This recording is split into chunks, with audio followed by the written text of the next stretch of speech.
1947 সাল দ্বিজাতি তত্ত্বের ভিত্তিতে ভাগ হল ব্রিটিশ ভারত, তৈরি হল ভারত ও পাকিস্তান।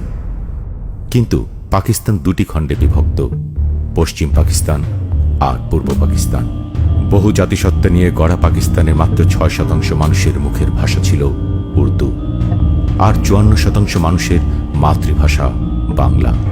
কিন্তু তারপরও 1948 সালে রেসকোর্স ময়দানে মোহাম্মদ আলী জিন্নাহ ঘোষণা দেন উর্দুই হবে পাকিস্তানের একমাত্র রাষ্ট্রভাষা। এতে ক্ষোভে ফেটে পড়ে পূর্ব পাকিস্তানের সাধারণ জনগণ। বাংলা ভাষার সমমর্যাদার দাবিতে উত্তাল হয়ে ওঠে পূর্ব বাংলার রাজপথ। 20 ফেব্রুয়ারি 1952 আন্দোলন দমাতে 144 ধারা জারি করে পুলিশ। নিষিদ্ধ ঘোষণা করা হয় ঢাকা শহরে সকল প্রকার সমাবেশ ও মিছিল। গ্রেফতার করা হয় একের পর এক ছাত্রনেতাকে। 1952 সালের 21 ফেব্রুয়ারি সকাল থেকেই ছাত্ররা এসে সমবেত হতে থাকে ঢাকা বিশ্ববিদ্যালয় প্রাঙ্গণে, আর ভাষার দাবিতে স্লোগান দিতে থাকে। কিছুক্ষণের মধ্যেই ছাত্ররা 144 ধারা ভেঙে রাষ্ট্রভাষা বাংলার দাবি নিয়ে পূর্ব বাংলা আইন পরিষদের দিকে রওনা হয়। হঠাৎ গুলিবর্ষণ শুরু করে পুলিশ। ঘটনাস্থলে শহীদ হল বরকত, রফিকুদ্দিন আহমেদ এবং আব্দুল জব্বার। হাসপাতালে মারা যান আব্দুস সালাম। ওহিউল্লাহ নামে 9 বছরের এক শিশু শহীদ হয় পুলিশের গুলিতে।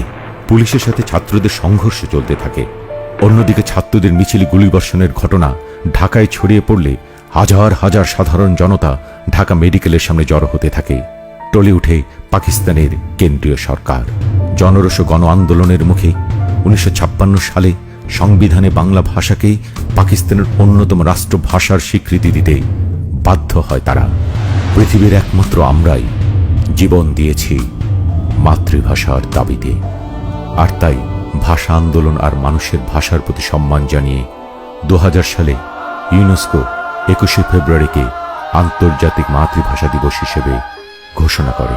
সালাম, বরকত, রফিক, জব্বার, শফিউল আরো অনেক নাম না জানা তরুণের প্রাণের বিনিময়ে আমরা পেয়েছি বাংলা ভাষা, বাংলায় মা বলে ডাকার অধিকার।